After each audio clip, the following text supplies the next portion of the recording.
This next episode is going to be about a topic that affects all humans on this planet, a topic that is near and dear to my heart and that I haven't talked about yet.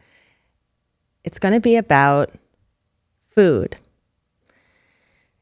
And I want to dedicate this episode featuring Chef Greg Christian to another chef who is near and dear to our hearts, who recently transitioned.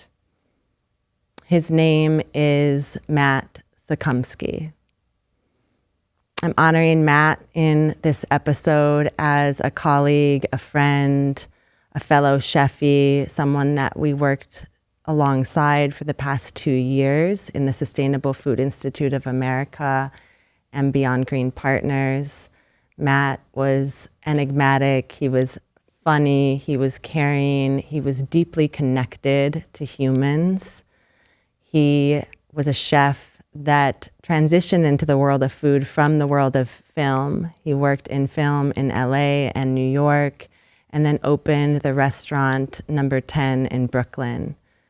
So we're honoring Chef Matt Sukumski in this episode, knowing that Matt would have really enjoyed this episode that you're about to hear and see. Thank you, Matt, for your expression of universal intimacy, the ways that you shared your love of travel, of culture, of film, of theater, of music, of movement, and of food. I love you, Matt. Thank you.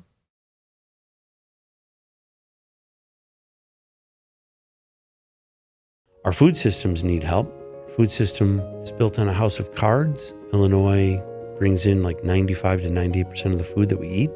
That food's not for people. And so let's do two things. Let's fix the food system and let's get kids in schools, people in hospitals, prisons, older people homes, fabulous food. They go together. The food system is actually going to be healed from these ground level anchor institutions. Again, A, because of the quantity and the volume, and B, because these are the most at-risk people. Welcome. I'm here today with Chef Greg Christian. Greg is a pioneer in spaces of sustainability and food systems change. He started his career attending the CIA, the Culinary Institute of America in Hyde Park, New York. Subsequently, he worked in some of the fastest-paced, high-end kitchens in New York City with renowned chefs. Following his journey in New York, he returned to his home city of Chicago, honing his skills and bringing everything he learned back here, and founded Greg Christian Catering. Greg Christian Catering was one of the first zero-waste kitchens in America. It also really paved the path for farm-to-table cuisine in catering operations.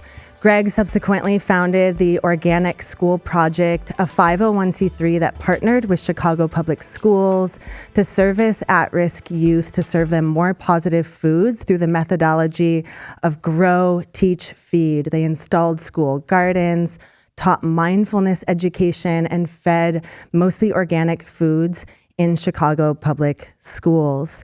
He then transitioned his catering company to Beyond Green Partners, a food service company that focuses on early childcare education and daycare facilities. He also has a consulting branch of Beyond Green Partners that works with institutions, K through 12 schools, adult care facilities, hospitals, and carceral institutions.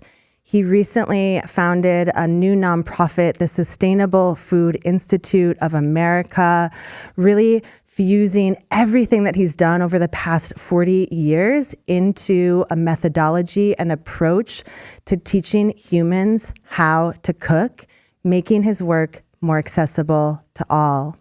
Greg has studied with thought leaders in a variety of spaces, including Werner Erhard, Stephen Hawkins, and in food systems change under Peter Senge of MIT. Greg really brings everything that he's learned throughout his life, including in the field of shamanism, studying with Blackfoot medicine men, and the field of somatics, into his work of what I'm calling embodied leadership. He's truly here to usher in a new paradigm of leadership that's anchored in authentic relating, future-based language, and effective communication and conflict resolution.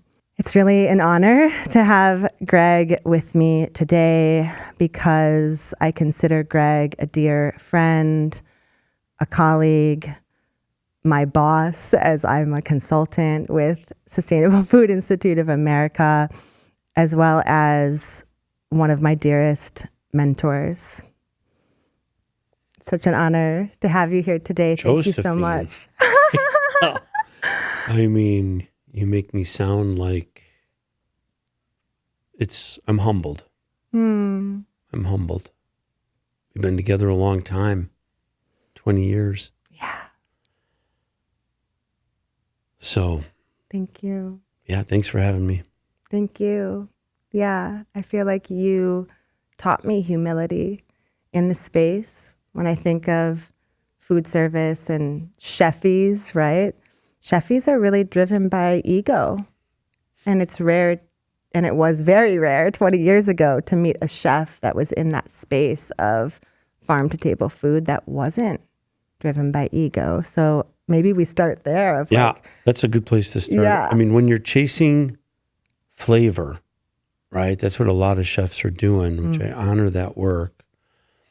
Then all of a sudden, chasing glamour and fame is like often right behind the flavor. So now we're chasing flavor, glamour, fame, not just chefs, all kinds of people.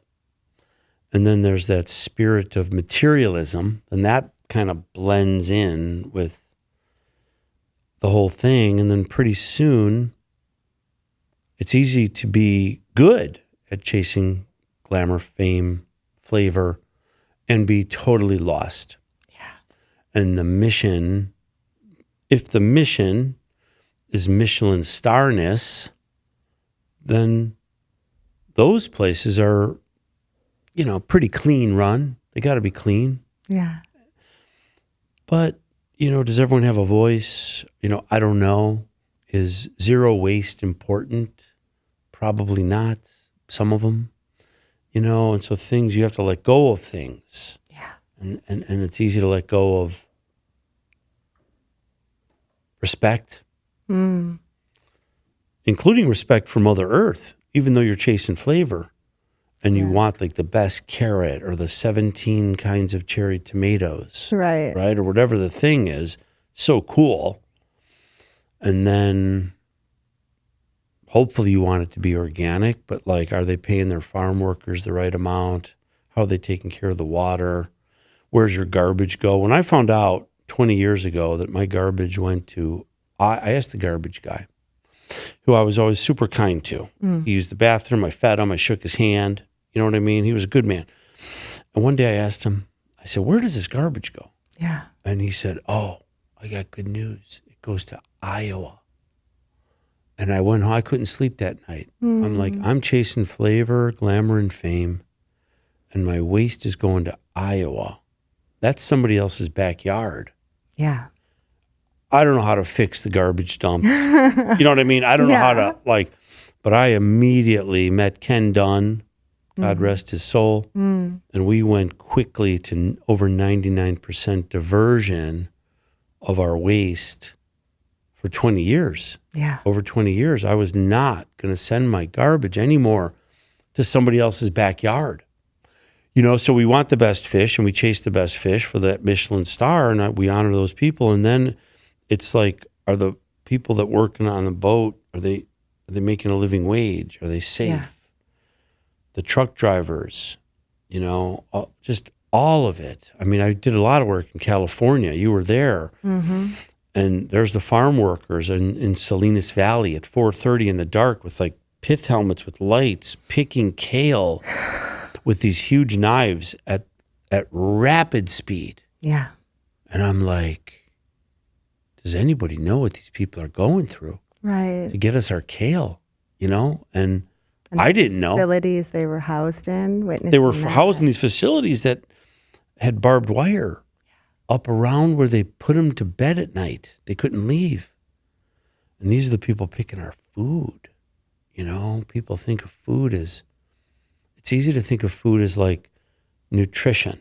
And there's all these books and dietitians and all these lovely smart people that, eat the rainbow and X amount of protein and all these ideas around food, nutrition, longevity, flavor, like all real important stuff. But then there's more to food than just like the physicality of it.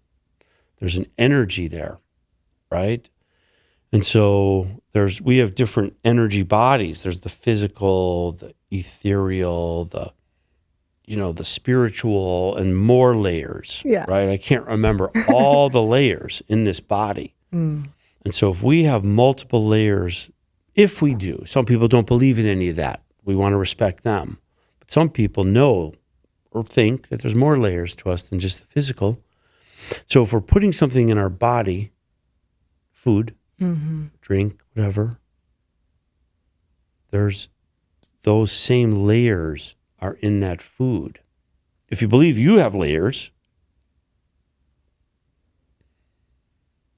then those layers are there. And so how is the ethereal level or the spiritual level of that kale, if the farm worker is being abused and the land is being sprayed with chemicals like every day, and the truck driver is on the clock and he can't or she can't sleep because they got to get the kale, or the person that worked on the refrigeration in the truck that's just not treated right at work.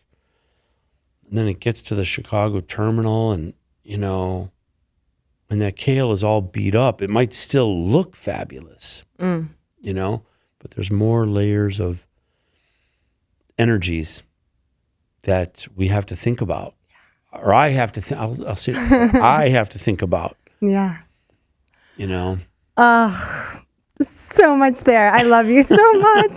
Thank you for bringing in energy. Yeah. I mean, you spoke about so many points related to the importance of food and understanding where our food comes from, and that sacred responsibility as a chef when you're, what we know, procuring food, ordering food, sourcing food, to start to ask those questions related to traceability, right? How was this food grown and harvested, and were your people paid fair wages? And, to be honest, I think this is a little bit more normalized now here in 2025, but let's go back. Because 20 years ago, you were asking those questions and you really pioneered the way for so many to start to be more informed about the traceability of their food and knowing where your food comes from. And I guess to think about that moment 20 years ago, but then even to rewind a little bit further and kind of share with our audience your journey of why food and why you went to chef school. And, because the path, who you are today is really indicative of, the path of the last 40 years of your devotion to food. And as you mentioned, it may have started just from, I want the best ingredients to put out the best plate. And so how did it shift to, I actually care about the people? Yeah, I want to be careful about talking about the past too much. I want to share it, but I'm going to do it briefly. Yeah, I love it. To head towards futureness. Ooh, I love it. But I grew up in a house that food was important. It was important, really important to my dad, who was 100% Italian, and his side of the family. And my mother learned how to cook from my grandma on the Italian side. And mom was a good cook, and she cooked. But she had 6 kids, and she was busy.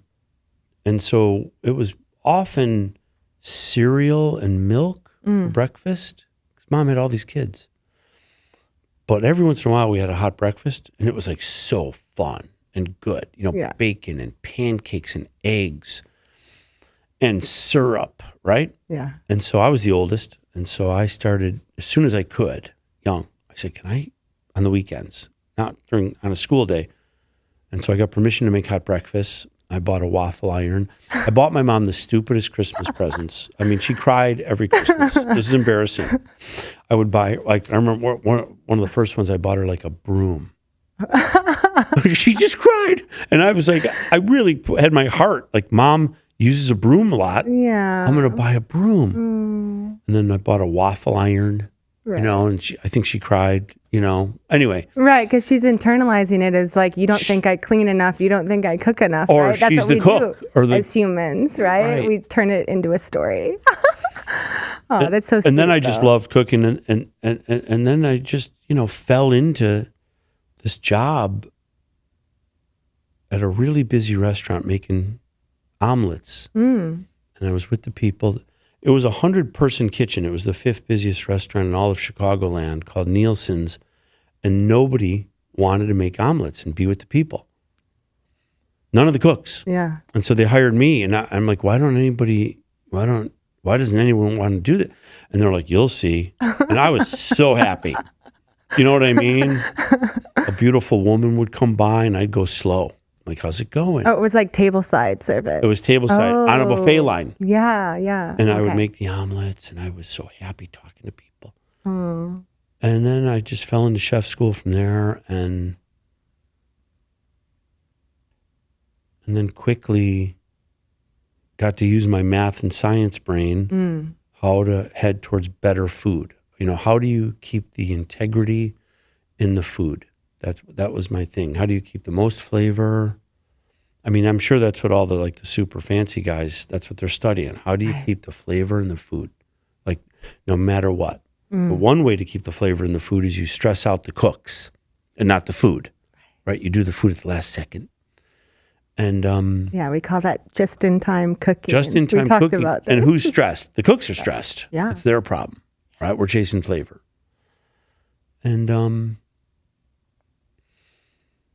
but then we started a family. My wife and our second child, Breatha, was really sick. And she had bad asthma. She was allergic to like 80% of the food on the planet. And we were losing the battle 100 times in the emergency room, literally 3 times in intensive care. And intensive care, when your kid can't breathe, it's very scary. Yeah. It's the scariest. I mean, I got run over by a car when I was a kid. That was nothing compared to your kid can't breathe in intensive care. Nothing. Wow. And so There's another story there. And so my The car ex-wife, story. you know, she said, we got to try something different. The Western doctors, it's not enough. And so I said, I don't know what to do. So she said, alternative medicine. I said, whatever. We went to every witch doctor in this town, right? Because we were scared. Right, because the Western medical system wasn't able to effectively diagnose and ultimately give you any preventative care. The only care when she was about to go to the hospital was steroids. And when you give a little kid, our little kid, steroids, then I watched Breatha try to crawl out of her skin. Yeah. I mean, so sad. You know, so sad. Yeah, and how did that feel as a chef, realizing, learning, and then ultimately knowing that it was like 80% of the food that was making her sick? Well, it was shocking. So then she said, oh, we're going to go to every witch doctor, every healer, you know, acupuncture, energy workers, medicine men. I mean, we went to, sometimes I would be in a meeting and be like, we got to get out of here. Like, this is out there. But I didn't know. So we stayed. And then we went all organic food. She said, we have to go all organic food. And I was very arrogant. And I rolled my eyes and I said, this is embarrassing. I said, I would know if food could help our kid. But you're the primary caretaker and I'm scared. Yeah. So I would take the night shift, at the hospital. Okay. Sleeping on the floor, crying, watching little baby. And so all of a sudden, no more hospital, no more emergency room. It wasn't a double-blind study. I cannot prove that organic food and the witch doctors and Western medicine. But all I knew is no more hospital. And then my oldest, Dej, would come home from school every day. So now the whole family's eating this fabulous food. You know, I'm a decent cook, right? So dinner's good already. Mom, decent cook. Food's good already. Now it's organic, right? Mm-hmm. And we're starting to uncover like, oh, there's farmers markets. Yeah. Maybe we should buy, you know. And Dej would come home all the time and say, Dad, you wouldn't believe what the other kids ate at school. And I totally didn't care at first. I didn't care. My kids were good. Yeah. But then meditation started and slowing down began. And then I realized that I did care what other kids ate. I have no idea why. This was brought to me. Like, I don't know that I was born with this, right? I don't know that I made a promise to anyone before I was born, like, this is what I'm going to do. But all of a sudden there it was in front of me. And in meditation. In meditation. Yeah. Yeah, in meditation. I was meditating every day before the sun came up, every day for like years, right? My neighbors would be like, what are you doing in that room at 4:30?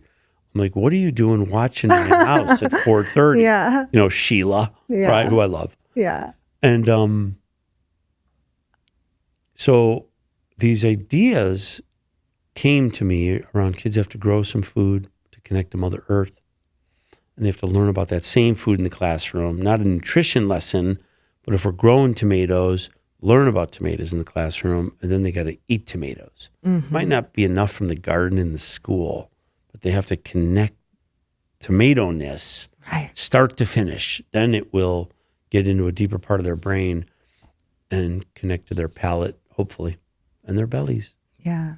But there was one thing missing, like when you're leaving the house and you forget something, and I was asking the ethers, like, what am I missing? And 2 months later, these two words came. Literally, I can hear the voice, honor all. And I just opened my eyes. It's like, 5 a.m. And I'm like, honor all.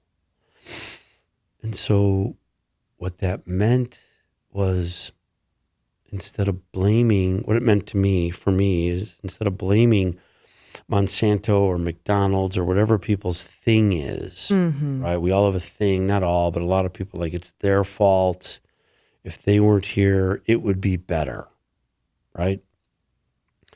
And that takes some of our head energy, because we study on the internet to prove it's Monsanto's fault. And I'm not saying it's Monsanto's fault.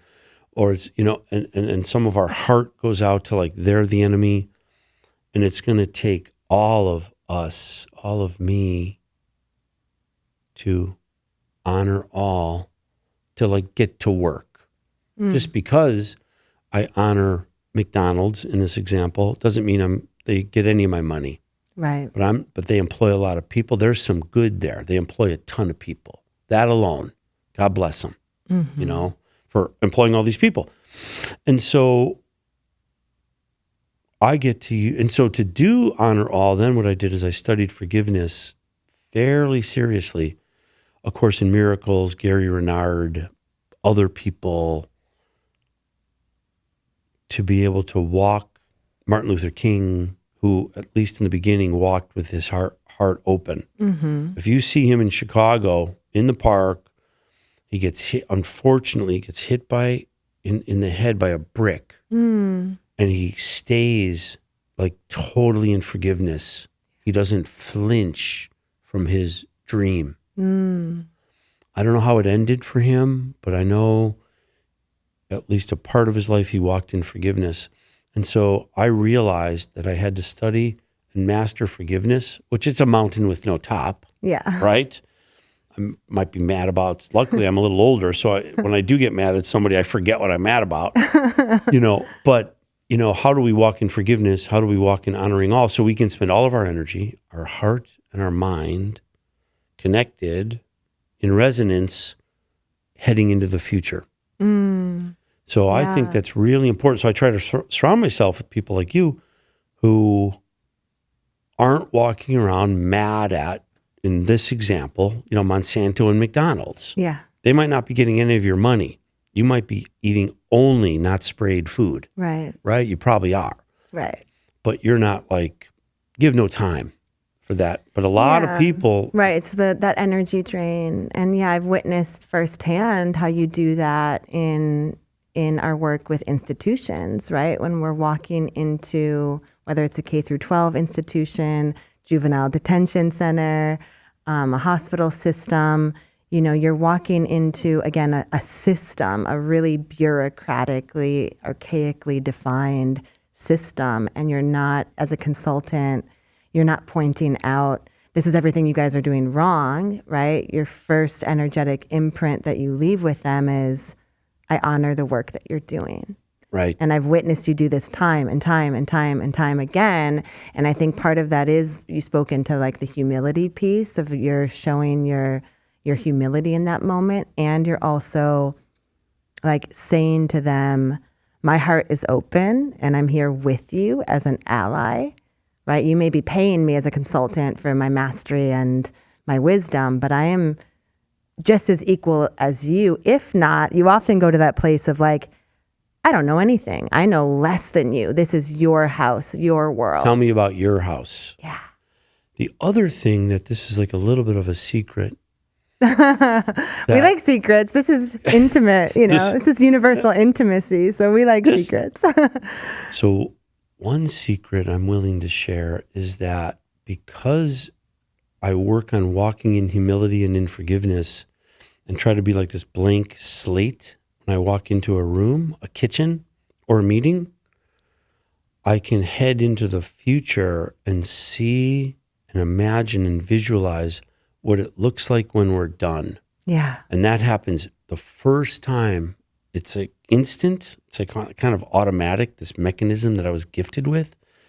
So then I don't share this with people, but I'm like working backwards in my head.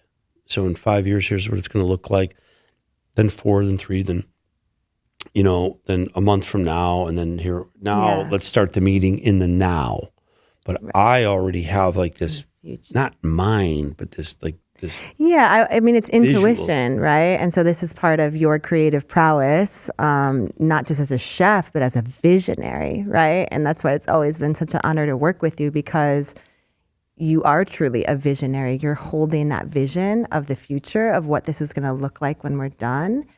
And then you're able to like reverse engineer and guide people towards that. And it's hard, really hard to knock me off track because I'm attempting to walk in forgiveness, attempting to walk in prayer, attempting to, head towards a world that works for everyone and everything. So if I can hold on to those things, sometimes I get jarred a little. Sometimes I need a break from a project because I'm slipping into losing the forgiveness piece, right? Or slipping into losing. So then, look, that's when I have people like you who are, you especially know when I need a little bit of a break. And so I lean on you. Right? I lean on Bridget. I lean on Nicole. I lean on people. But where we're going, it's hard to knock me off that course just because of this practice, the daily practice I do and the whatever I do, all this. And we can get into that if we ever want to today. But because if you watch the news and go to the TikTok and all these places, how do you hold on to a future that works for everyone and everything? Well, that's your mission, which is a really bold and brave mission, right? This future that works for everyone.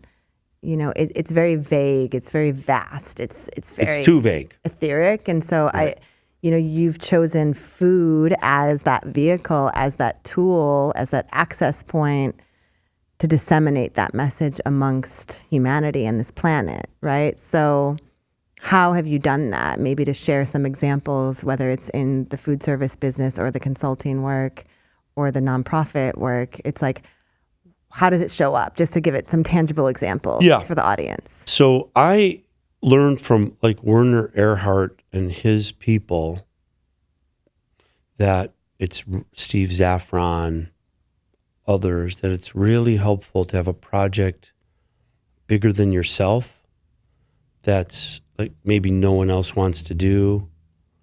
And probably it's so big, it's probably not going to work anyway. And this is hard. And so once you have a project that's bigger than yourself, that's probably going to fail, but you're going to spend your life on it, it's really hard to get knocked off base. It's not. Unpack that a little more. Yeah. So the project, A World Working for Everyone and Everything, I've been given the gifts of like being able to run big kitchens, lead people, teach people foodness, embrace farmers, sustainability-ness, zero wasteness.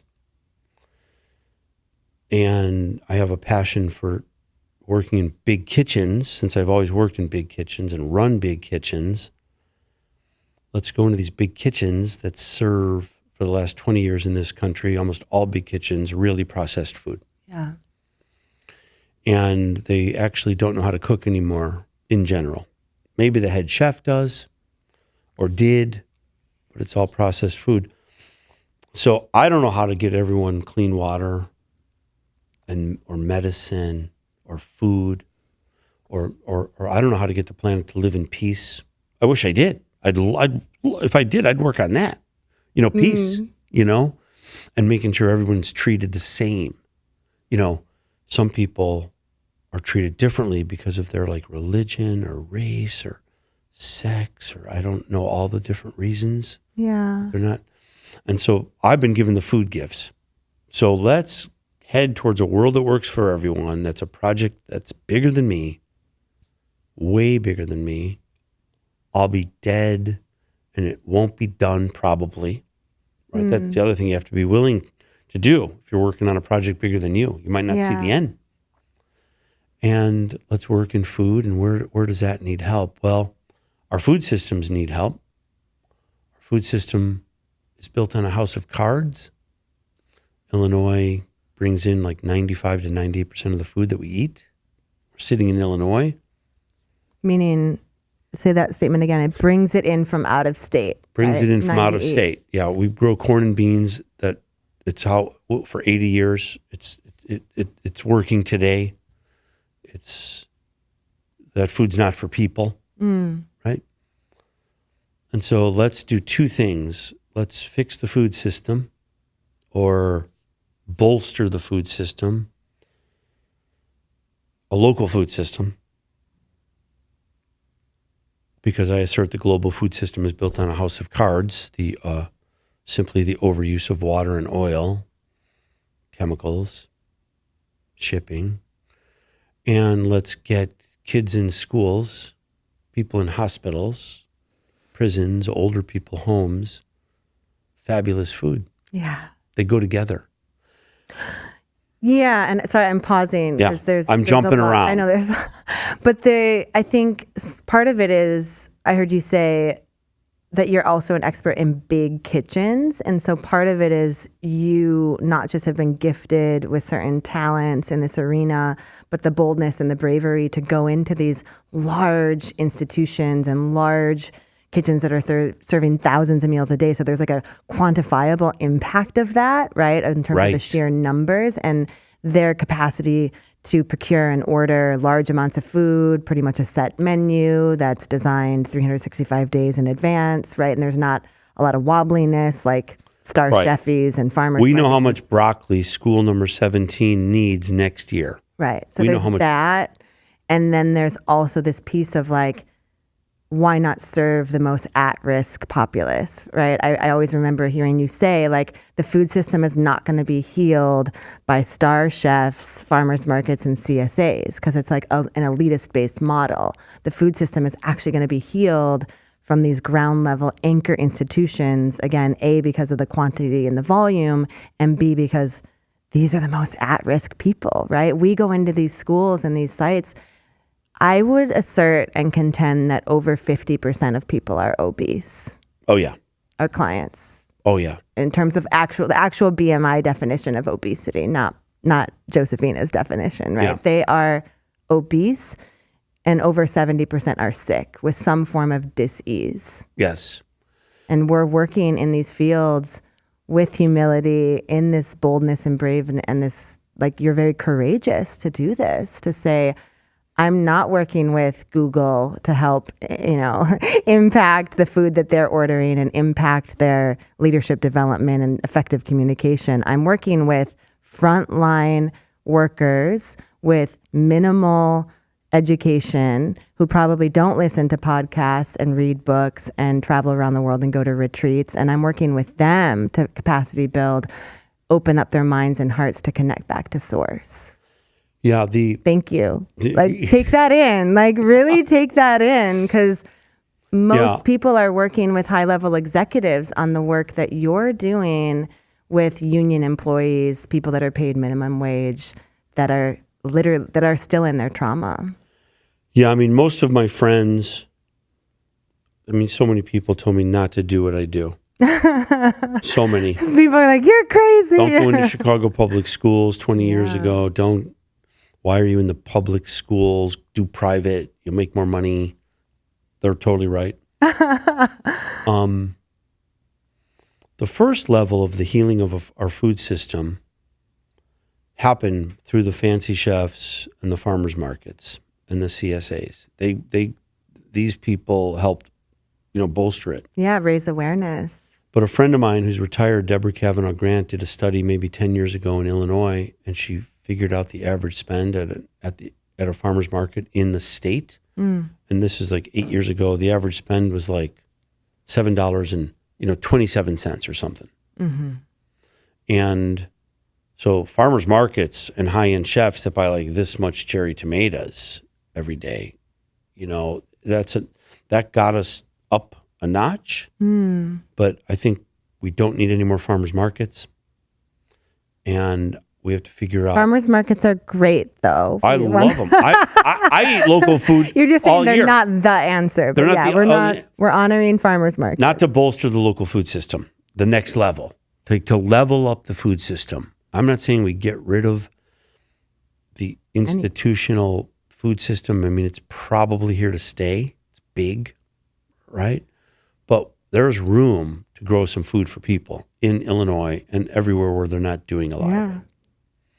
And what better place than we're doing it, we're seeing it, and one thing that I really honor you for that is an undervalued and misunderstood art is being that bridge. You're almost like a translator between farmers and ranchers and aggregators and these cooks in these kitchens, right? Because they only know how to order from Cisco or the broadliner. They only know how to lift the boxes off the back of the truck and open the cans and reheat the frozen patties. So you're really bridging the gap between the producer and these food systems and these institutions. Yeah, that's something that lots of people are doing. We're doing it. Lots of people are trying to help in that space. And we do technical assistance, right? Teaching people how to cook. But I think the real piece that we add, that's the critical piece, is when people leave a meeting with us, they see that they can do it. They have hope that they're still scared because they have no tools in their toolkit. Right. They have their tools in their toolkit haven't been used in 20 years because they haven't cooked in 20 years. One of the kitchens that you and I are working on, I'm not going to name it, but there's people that used to cook. 18 years ago, they were cooking. Yeah. And so those tools are rusty, right? But literally. They're literally rusty. But hopefully they're getting the feeling in their body like, wait a minute, these strangers think we can do it. I think we can do it. Yeah. But I want to slow it down because paint the picture for the audience of what is happening in school food kitchens, in institutional kitchens today. Paint that picture for us. Yeah, in general, there's almost no fresh food in the walk-in cooler. The freezer is filled to the brims with frozen food that has to be reheated, and the storerooms are filled with canned and boxed food. And there's very little fresh. There's very little to no knife work being done in these kitchens. Very little. I'm talking about kitchens that make thousands of meals a day, hundreds of meals a day. The knives are mostly put away. And every day the menu says something different, but it smells the same every day. Mm. And the food manufacturers run these kitchens.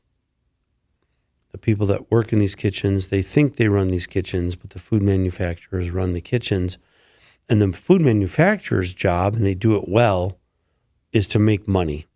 Yeah. They're really good at it. They're run by like really smart people. I don't know a lot of them, but these are like... We're talking like the Kellogg's, the Sara Lee's. Yeah, Heinz. That's what we mean. Coke, Heinz. PepsiCo. These are Frito-Lay. Brilliant people, and right? They're connected with, in schools, the USDA commodities running our national school lunch program. So this food is being funneled into the institutions for free, right? They have entitlement dollars where the food that they receive from the government is highly processed, loaded with preservatives from GMO seed. And it's given to the schools. It's a gift. Yeah. And the schools are glad to take it because the budget's so skinny. You know, it's $3 or $4 for lunch. Yeah. You know, $1 or $2 for breakfast. And for that labor, plastic wrap, soap, electric bill, all of it. So they'll take anything free they can get their hands on. No one knows how to cook anymore in general. And the ingredient decks on this highly processed food. Well, the thing about the processed food, besides the ingredient deck and the chemicals, is that let's go to like Thanksgiving dinner or some celebratory meal at anyone's house that's listening to this. People come together. Maybe everybody makes a dish. And maybe it's an important holiday, birthday, dinner. And so people are trying really hard. And from their hands, what's coming out of their hands, from their heart, from a higher power, is love. And the love goes into the food. Yeah. And that's why food from grandma tastes so good. That's right? why food from grandma tastes so good. Grandma's probably walking in forgiveness. Grandma's forgetting what she's mad about. So she's just happy. The love is pouring out of her, right? And so that turkey gravy or the vegan tofu, it's like, wow. And then you go home and you try to make it. You can't make it that good. And so, and so this love that comes out of our hands into the food and comes out of our hands from the farmers that pick the food, and then it goes into a machine for the processed food. And I got a buddy, my buddy Tony. He's a fancy programmer, and he works on the biggest food machines. Like he's fixed like the Oreo cookie machine, 7 stories of like making Oreos. It's wild. Tony goes in and fixes machines that make food his whole life. Yeah. He has stories. They're wild. You know, I shouldn't name the companies where he's worked. And he's full of love. And he's on his computer. And he's full of love. But I assert that love can't go from Tony and the other people that made the machines into the machine. So into the food, into the food.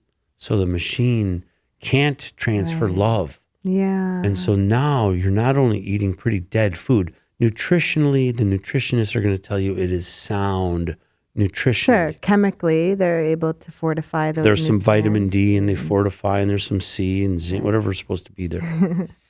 But there's no love. Yeah. And so then we reheat that, and these kids, half the kids in the country are hungry. A quarter of them are probably really hungry. I hope I'm wrong. Mm-hmm. And then they're eating this frozen, reheated Salisbury steak I'm getting a feeling in my body. And the canned green beans that at one point were great. Now they're pretty dead. And the milk is so ultra processed. There's nothing left there. Yeah. Probably.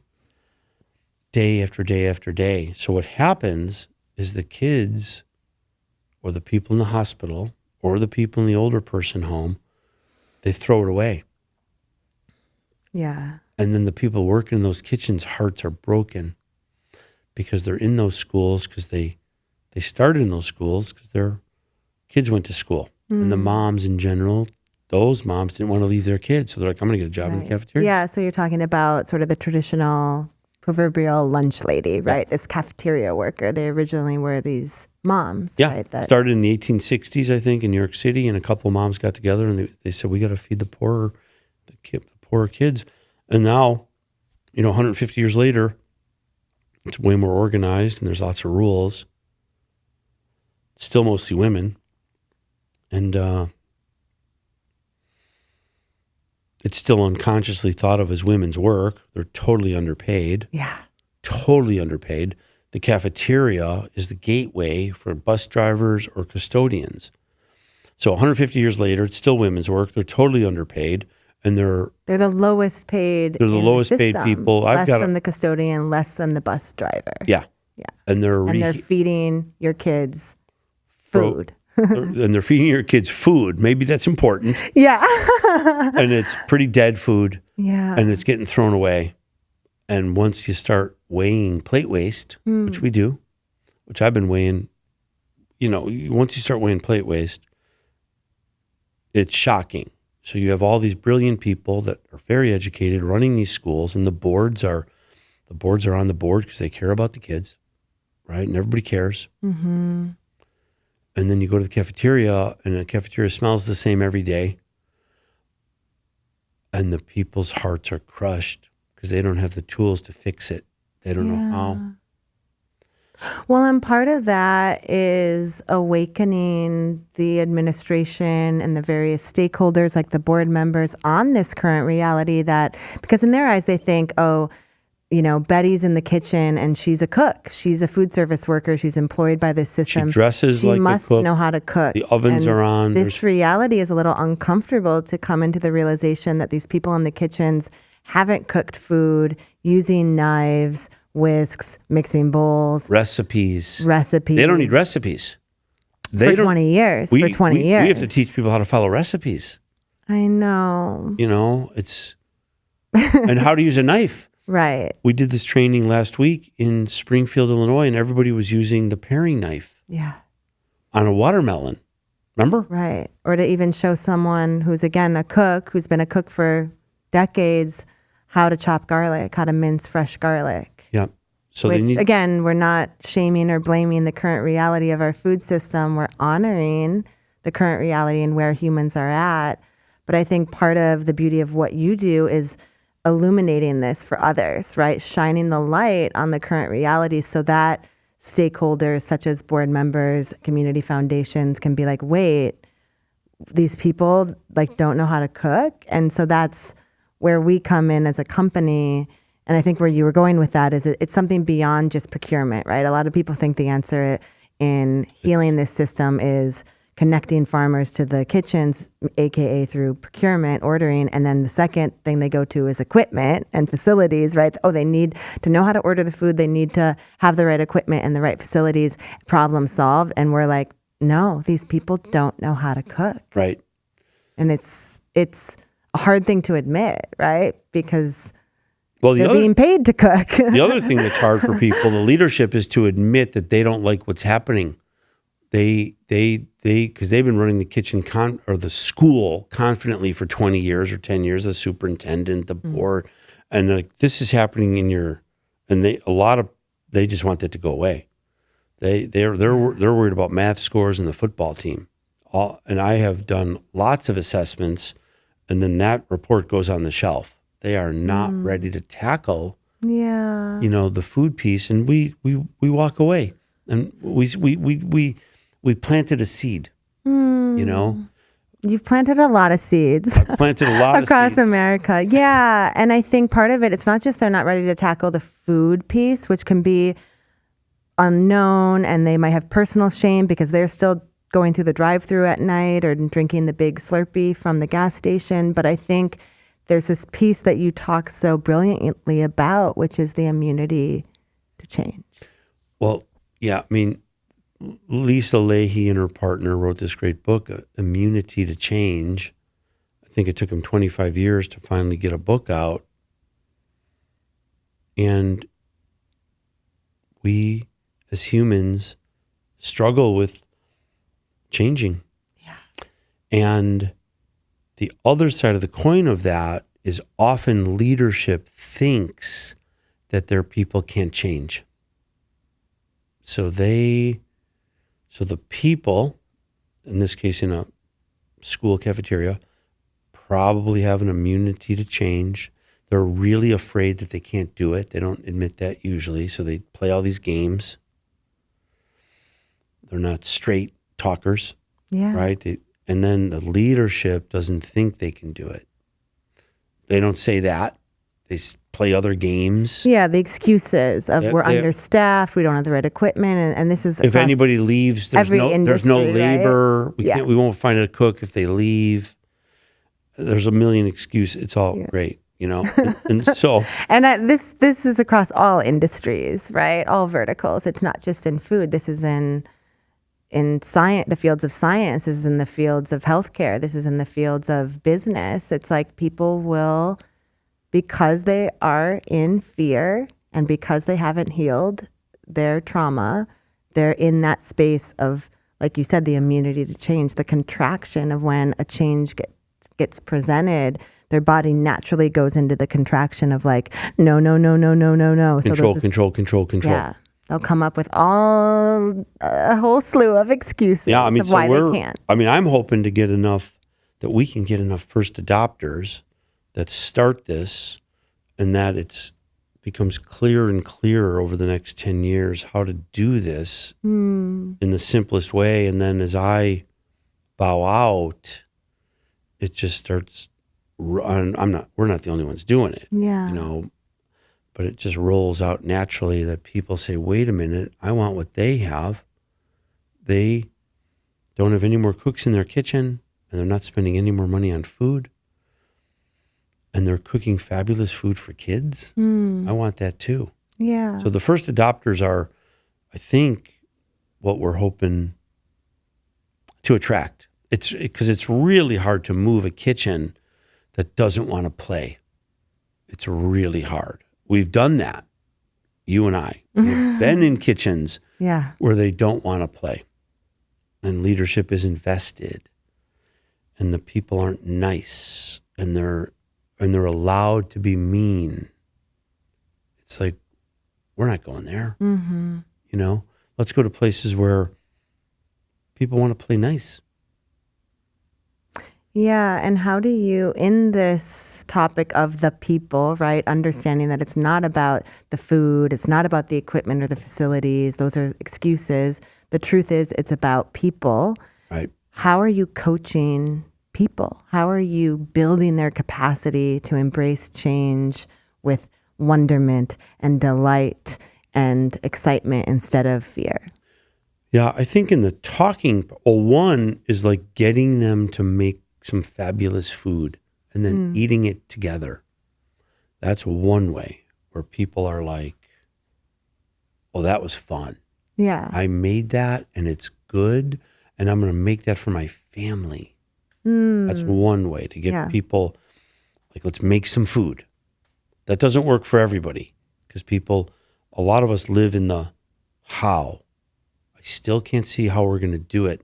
I'm afraid. Yeah. Right? And so with those people, it's one step at a time. And it's gently nudging them to take one step forward. And there's, not tricks and tips, but there's an integrity piece. There's keeping your word. There's making promises. I mean, people that work in these kitchens, they don't have to make any promises, almost any. I'll have the lunch, all the processed food on the line at 10. That's the only promise they have to make all day. Yeah. You know? Yeah, I would love for you to go deeper into this piece because, again, we just did this training in Springfield and people think it's about cooking. Oh, you guys are doing a culinary training. And we spent half of the curriculum focused on effective communication, leadership anchored in integrity and accountability, and then conflict resolution. It starts with self-awareness for me. Like, what are you good at? What do you want to get better at? That question alone is like people really have to think. And they all, when you ask them in general what they're good at, they start with something like really small, right? Like, I get to work on time. And that's great, Betty. Like, give me one more, you know? Well, I put the milk away when the delivery comes and I always rotate the milk. Okay, give me one more. Well, I know all the kids' names in this school. Boom. Yeah. That's a great gift. Like, you're good at that. Yeah. What do you want to work on? You know, and then people can suffer. So, but what do you want to work on? And get them thinking about what they want to get better at. And then on the integrity piece, especially with the leaders, when you ask people to do something and they don't want to do it, this happens all the time because there's an immunity to change, and somebody that's been there 20 years doesn't want to start chopping garlic, right? So they say, I don't want to chop garlic, but I want you to chop garlic. I don't want to chop garlic. So I say to those leaders, where in your life are you out of integrity? Where in your life aren't you listening to somebody that wants you to hear them? Ooh. This that's heavy. This is like, they're like, what? Or you want your kitchen clean. Yeah. Right? You want your kitchen clean. And you go to Betty and, Betty, I need the kitchen clean. And Betty cleans it and it's like half-ass. Yeah. Right? And then where do you, leader, have a mess in your house? What closet is a mess? Like what dirty dishes piled in the sink. Yeah. Like, is that true at your house, Betty? Don't tell me.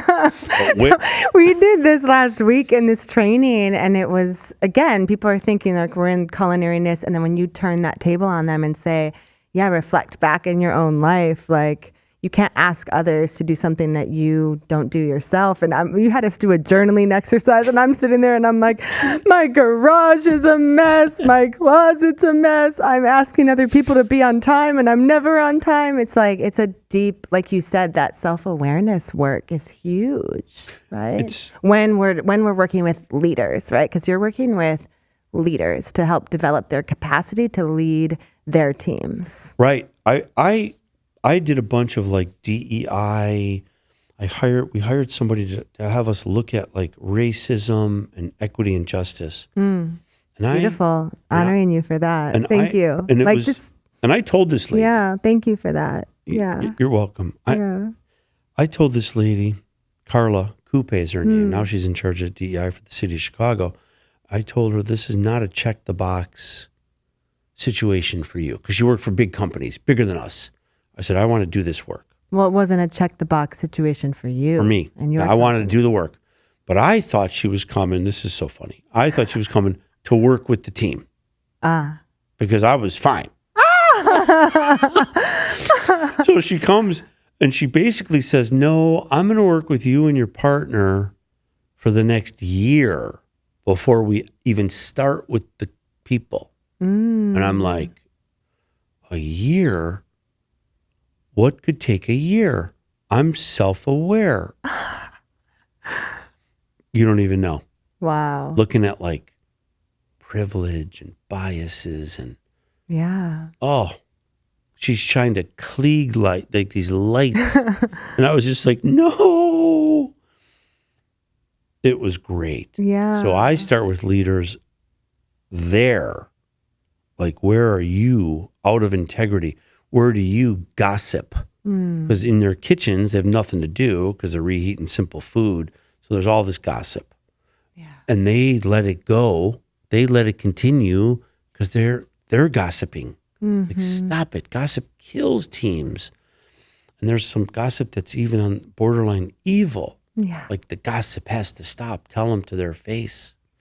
So conflict resolution, almost all of them are pretty bad at it. You know, because they're not. Well, all humans. We're challenged at leaning. I like to say, like, leaning into confrontation with curiosity, right? It's hard for me. Yeah. I mean, it's a mountain with no top, that one. Yeah. You know, and integrity. we know that when we feel something, we can presence it. You and I know this, and I know you lead your teams this way, is let's presence it in real time, right? To clear it. We just have to clear it energetically. It's when it builds up and you push it down and stuff it down, then it's going to build up and build up and build up until you explode. And if we're not walking in forgiveness, I'm going to go back to that, and we have some of our heart and some of our mind going towards they're wrong and I'm right. It's really hard to clear the energy. It's harder. Ooh, yeah. Our whole world right now is existing in this state of polarity of they're wrong and I'm right. I'm just curious if you could drop into a transmission on your reflection on that, because I feel like the youth are really big into this sense of this is my belief system and anything that goes against it, I cannot be a part of. And our social media is into this and the news, you know, it's all good, bad, right, wrong. So how, give us a transmission on this. Like, how do we shift from polarity into oneness? Yeah, I think it's what project are you working on that's bigger than you, that if you put your whole life into it, it's still probably not going to work because it's so big. Yeah. And none of them, I don't want to say none of them, but most of them can't answer that question, which is fine because it's an interesting way of thinking about things, and most people haven't studied with Werner Erhard. Right. So I'm and I mean, as a mom of 3 young men now, you know, I'm really aware of this, right? Because especially there's a focus amongst the youth in America on individualization. We talk about it in the world of spirituality as sovereignty. We're very focused on self and self-growth, and that is not going to lead us to a better place in terms of humanity and this planet. If we're so focused on self-development, self-growth, we're pulling the youth because of technology, and I like to call it COVID. You know, we're so pulled away from co-regulation and teams and meeting up, and they can't even look at you in the eye. So this concept of something bigger than the self is critical right now, more so than ever for our youth, because they've never known any. Maybe the family, they know like, oh, I love my mom and dad, brothers, sisters, whatever, and I can like clean and do the dishes for the family. But how do we get them into that devotion to this country, this devotion to this world, this devotion to this planet, this devotion to this cosmos, this galaxy, this universal intimacy, right? How do we evoke that in others? And your statement is something that you've been speaking to me for the last 20 years is, what's the project bigger than the self, right? Yeah. So thank you for that. And I've shared that with others. With my own son, it's like, you can't just be doing the sports and volunteering because it looks good on your resume, right? Find something that you're passionate about that is bigger than you and your friends and your family. Yeah, and figure out, you know, what team. There's geniuses out there that like work alone and they come up with the thing. Yeah. But most of us aren't that. But even the geniuses, like let's say Michael Jackson was a genius, he still had a team to help him. Yeah. Steve Jobs had a team, right? And so you're going to end up on a team unless you're a rich kid and you can go live under a tree on the Big Island and meditate. You know what I mean? Let's talk about the Big Island. No, just kidding. Yeah, and people have to learn how to work with others. And so how, if you're mad or you want to find your own way and you're not on a team, like I'm not totally sure. I'm older, so I don't know that feeling that they have. Yeah. I just don't know what they're going through. I'm really sorry if I contributed to the pain that younger people are in. But I think one thing that could help people is like being really grounded. I was talking to Madeline on the way here. Like I'm working on being grounded and retaining and getting more life force in me and holding it. Not just getting it, but holding it. You can get transmissions from powerful healers and get blasted with some life force. Yeah. Right? But can you hold it? Right? And I'm working on being grounded enough so I can hold on to life force. And so people, the young people, if we're mad and they're doing their own thing, I honor all that. And they have dreams, but are they leaking? You know, are they leaking life force? I can't answer that. Are you open to a reflection? Yeah. So you have always had a gift of magnetizing young people into your field, like youthful energy of interns and people that want to be a part of your team and the teams that you've built.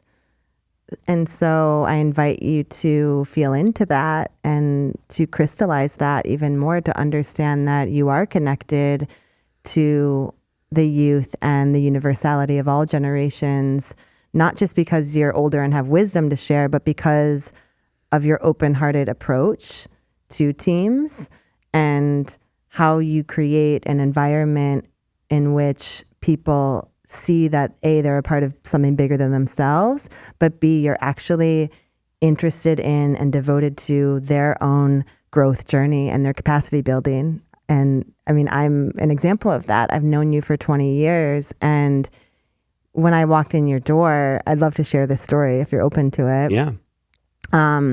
I was coming from corporate. I was coming from Hyatt hotels, working for a high-end chefy.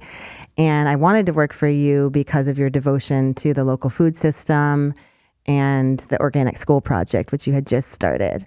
And when I walked in, you were like burning sage. And I was like, what is that smell? You know, like I had never like known that world at that point. This was in the 90s, right? No, it was early 2000s. Yeah. Yeah. And 2004. And I sat with you and I asked you, like, why this nonprofit? You know, like, you're a star chef in the city of Chicago. You've worked for Mayor Daley. Like, you've done all these phenomenal things. And why are you shifting? And why food? And why are you going to, you know, do this big thing, right? And you were like, it's not about me. Very, very quickly, you said, no, this is not about me. You said, I am simply here to hold the door open for the goddess to walk through. And I was like, whoa, like I had this whole like visceral sensation in my body. And this is way before I did any divine feminine embodiment work and really understanding the goddess. And again, to honor you, you were really, you know, the guide in that journey of when I went to Kauai and we were working in the hospitals in 2019. Again, we were doing this food systems change work, but I was also doing ecstatic dance and, you know, was in this field of, these goddesses, these women who were the embodiment of Shakti, right? Sacred life force energy, creativity, flow. And they weren't dancing for the gaze of the masculine. They were just dancing to dance. And I was like, what is this? I want more. And, you know, that's what really catapulted me onto this path and who I am today and the work that I'm doing in embodiment in the field of somatics. And so it was all because of you and what you saw in me. So thank you. And you have a gift of that, of like really seeing people's souls and understanding their dharma, we like to say, right? Their soul's purpose. I mean, all you had to say was like the word goddess. And I was like, whew, like, I want to work with this man. And I even worked for you for free, right? Yeah. For a short period of time because I just wanted to be in that field. I think that I just thought a lot about it, and I'm not right about this, but it's the closest to the truth I can come to today. And the male-dominated, this is like, I'm going back over 20 years now, the male-dominated craving for material things, which I was a total part of, total. I was that person. Yeah. And I have to be careful to not turn back into that person. I have to keep the feminine side of me like alive. And I have to be careful about wanting more. So I remember when this idea first came to me that the God, when I say the goddess, I'm not saying just women, right? I'm saying this feminine side. I remember sitting down with Jim Slama, and I told him, because the vision that came to me was we have to get off our horse, the men, the male, get off our horse, put down our sword, and open the big doors with like all our might it's going to take to open them, and like hold them open for the feminine. So that we were eating lunch in Oak Park, and he looked at me, he's like, I'm walking through that door. I get it. Yeah. You know what I mean? It's a fun door to walk through. And so it's, I love old people too, older people my age. But I do find sometimes we get set with our life and what we know, and we've mastered it. So we stay in our gifts. I taught this last week. Yeah. So we get gifts and we hone the gifts, and then we stay in our gifts and we just practice our gifts. And then we don't ever have to look at what we want to get better at. Yeah. So a lot of people, I'm not saying all older people, but it's really easy once you get used to like making the money and hiding in your gifts. It's hard to start anew. Yeah. It's just hard. And what we're doing is we're starting anew. We're taking the global food system. We're not challenging the global food system, but we're telling people there's more. Yeah. And we're telling people that their cooks in their cafeteria that haven't cooked in 20 years can. And it's cost neutral. And we're telling the people in these jails, your kitchen can do better. And you have to know it. Because we know it. And we can get them trained up if you want that. If you don't want that, we'll leave. So much of what we do, there's some technical assistance related to people learning how to cook. Yeah. But it's mostly leadership stuff, and it's specific. Are you ready to hold your people accountable, or do the cooks run the kitchen? Right? Superintendent, are you ready to, you have promised these parents that you're taking care of their kids. That's a promise you made to get this job and to make sure that there's no bullying and that the kids are safe, right? No one's going to touch a kid in the school, right? All these, and they're going to learn math. You made a promise. They're going to learn how to read. That's a promise you made. And you promised your staff they're going to get paid on time, right? And you promised the taxpayers you're going to respect their money, and you're not going to respect their money on a second football stadium if you already have a fabulous football stadium. So you've made all these promises everywhere. And are you ready to make the promise that I'm committed to serving our kids fabulous food? So when your kids leave my school, their palates crave nutrient-dense food. Yeah. One of the things in Immunity to Change that Lisa Leahy and her partner writes about is when people have a heart attack in this country and go to the hospital, but don't die, 1 out of 7 of them change how they eat, change their behaviors. After the heart attack. After the heart attack, 6 out of 7 stay same eating habits. same drinking, eating, no exercise, whatever. Yeah. 1 out of 7. Yeah. So Change is hard. Change is hard. Yeah. So superintendent, board, like, are you ready to do something hard for a world that works for everyone? And that, if that's too hard to get, then for like your kids in 7th grade. Yeah. You know what I mean? Keep it simple for your community. I love that. And at first it is people like Matthew Hickam, right? Matthew Hickam, regional superintendent in Southern Illinois. He's like, I want to do this. I want my schools to serve fabulous food. I don't even know if I ever asked him why. It doesn't even matter to him or me. Yeah. He didn't come and tell me this long, grandiose story about why and how smart he is. He just said, I want this. That's enough for me. For the community. Yeah. It's for the community. Let's go. So in the work of developing leaders and helping people to not have an immunity to change, but to embrace change, you work with leaders and you've studied a lot, and I know you share a lot of your teachings with others. And I guess I'm just curious right now, what are you doing to grow your capacity as a leader? You mentioned the DEI training, but that was a few years ago. So right now, like, what are you reading? What are you curious about? What's yummy and juicy in the life of Greg Christian today? Well, I don't want to scare your watchers. We talk about anything and everything here, including, it's the fusion of science, spirituality, and sexuality. So everything and anything is on the table. So yeah. So I realized a couple of years ago, I was in this course and I realized that I might have childhood trauma. I never thought I did.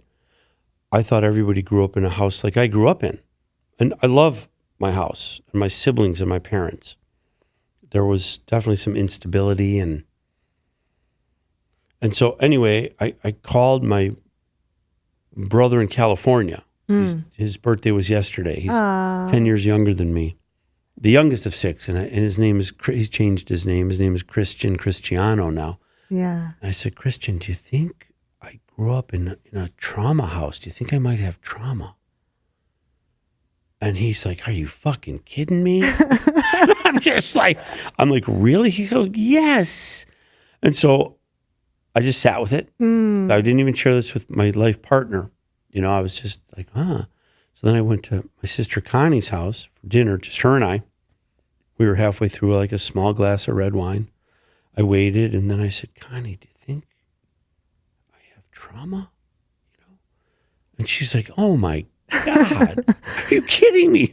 I mean, you didn't mention on this podcast that you got run over by a car. So that's one thing, Greg. You're like, not a big deal. Well, I went to school the next day.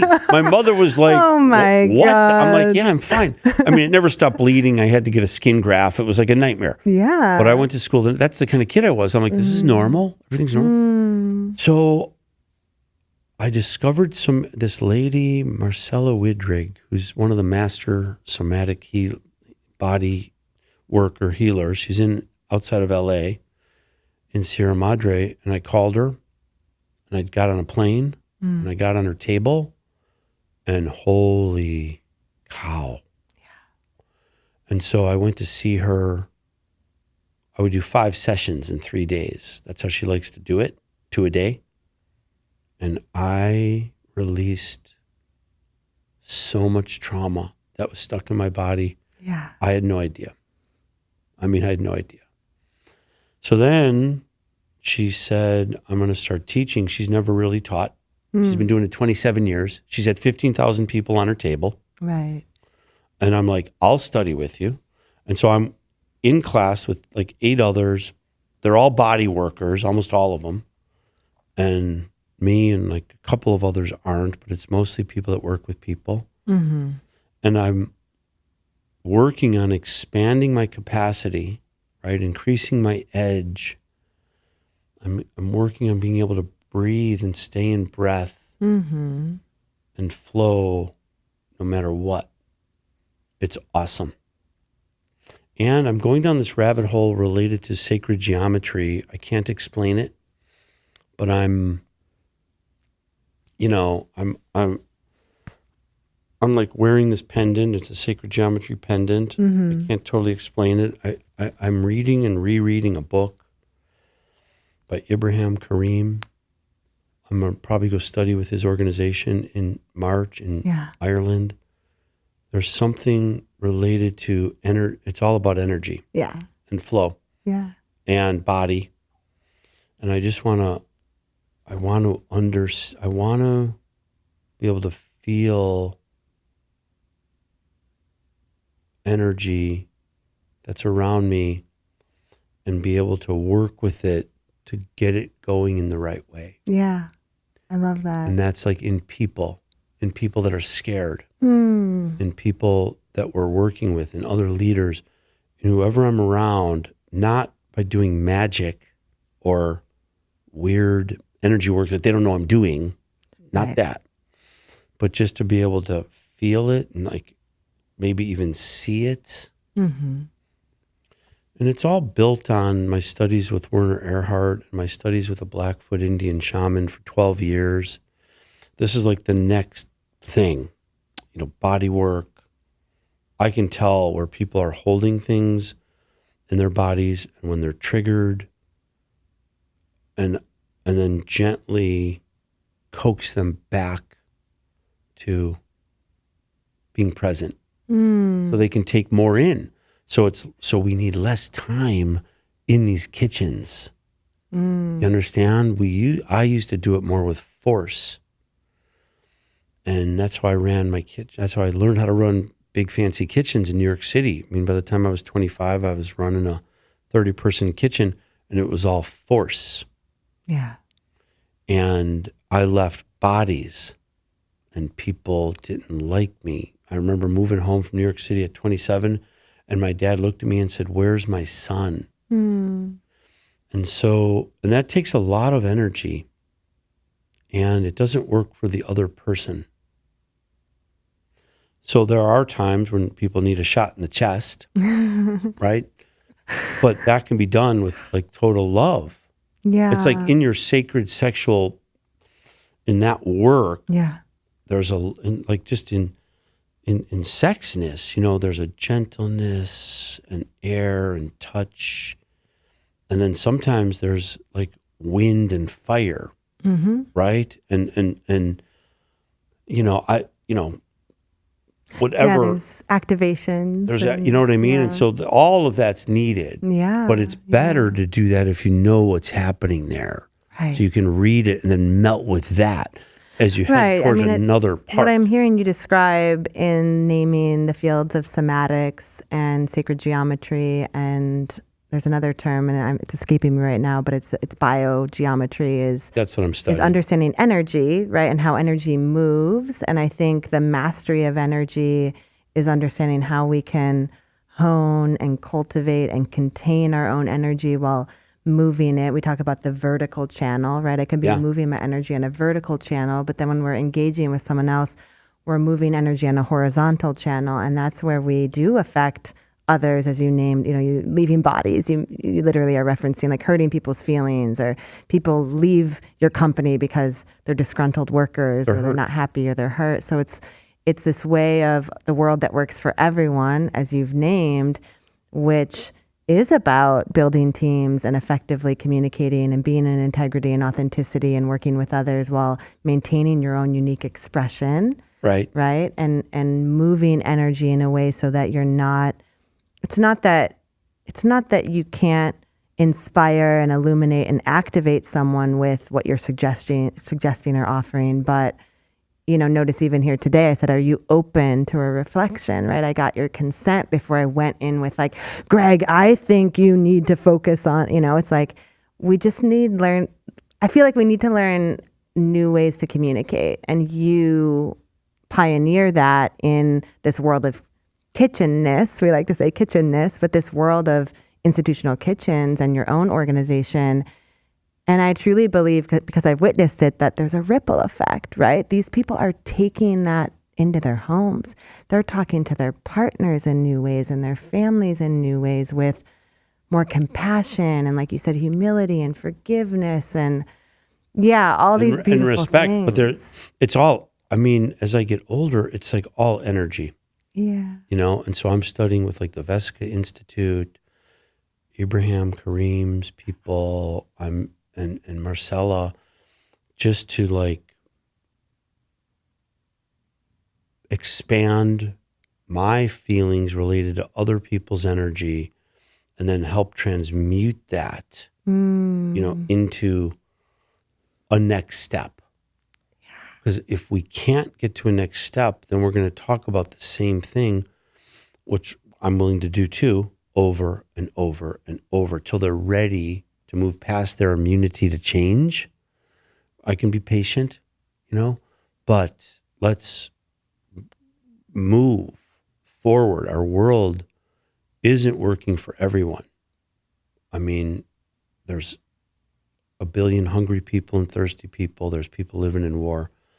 There's chemicals being poured all over us. There's chemicals in our bodies. There's homeless. There's, there's so much to do, and I'm not talking about being a do-gooder and save the world. I don't know how to save the world, but if I have these gifts and people want to be around me,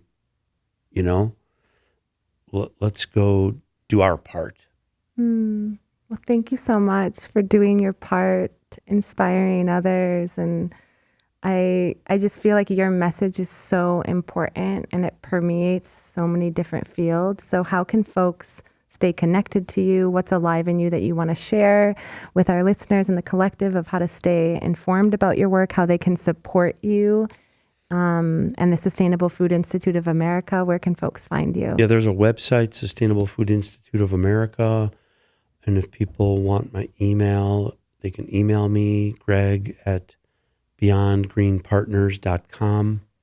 Yeah, I feel like you're so generous to give people your personal email. And I feel like that's just indicative of who you are. You're very personable and connected to humanness. So thank you for being here as an expression of authenticity, vulnerability, and intimacy. And you're, I get emotional, but you're like one of my favorite humans on this planet. It's like such an honor to know you and to work alongside of you. And Josephine, such an honor. You're so lovely and you're so easy to love for me.